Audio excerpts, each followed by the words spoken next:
మీ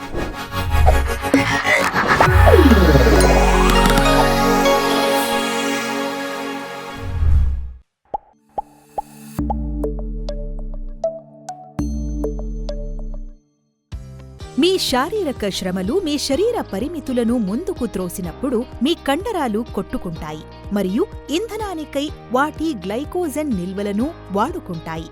ఇందువల్ల మీ కండరాలలోని గ్లైకోజెన్ పాక్షికంగా క్షీణించుటకు కారణమవుతుంది. మీ కండరాలలోని కొన్ని ప్రోటీన్లు కూడా విడిపోతాయి మరియు దెబ్బతింటాయి.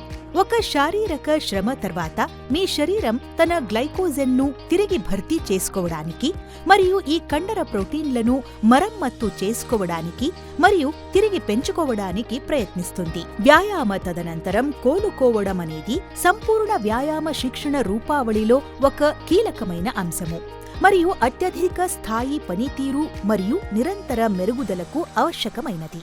అందువల్ల మీ వ్యాయామము తర్వాత వెంటనే సరైన ఆహారము తినడం వల్ల మీ శరీరము దీనిని వేగంగా పొందడానికి సహాయపడగలదు. మీరు శరీర శ్రమ చేసిన తర్వాత వేగమైన గ్లైకోజన్ నిల్వ మరియు కండర ప్రోటీన్ సంశ్లేషణను సానుకూలం చేయడానికై మీరు సరైన పరిమాణములో ప్రోటీన్ మరియు కార్బోహైడ్రేట్లను తీసుకోవాల్సిందిగా సిఫారసు చేయబడుతుంది.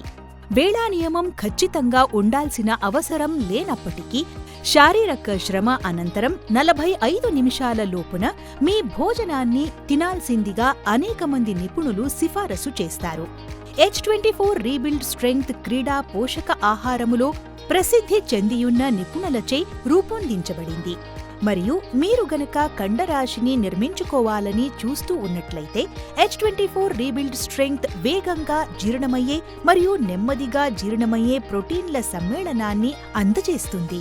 వేగంగా జీర్ణమయ్యే వే ప్రోటీన్లు కండరాల సంశ్లేషణకు వెంటనే పూనుకుంటాయి, కాగా నిదానంగా జీర్ణమయ్యే కెసిన్ ప్రోటీన్లు ఎక్కువ కాలం పాటు అమినో యాసిడ్లకు ఆహారమివ్వడం కొనసాగిస్తాయి. తద్వారా అనుకూలమైన రీతిలో కండర సంశ్లేషణ జరుగుతుంది. వర్కౌట్ అనంతర ప్రోటీన్ సింథసిస్ కు సహాయపడేందుకై H24 రీబిల్డ్ స్ట్రెంగ్త్ 24 గ్రాముల ప్రోటీన్లను మరియు వర్కౌట్ అనంతరం రికవరీకి తోడ్పడేందుకు సహాయపడే శీఘ్ర విడుదల కార్బోహైడ్రేట్లను అందిస్తుంది. ఇది ప్రోటీన్ మరియు కార్బోహైడ్రేట్ ని 1.5:1 నిష్పత్తిలో అందిస్తుంది మరియు ఇది ఎటువంటి నిషేధిత పదార్థమును కలిగి ఉండదు మరియు ఇన్ఫార్మ్డ్ స్పోర్ట్ చే ధృవీకరించబడింది. మీరు శారీరక వ్యాయామము చేసిన తర్వాత 30 నిమిషాలలోపు H24 రీబిల్డ్ స్ట్రెంగ్త్ తీసుకోవడానికి మంచి సమయము.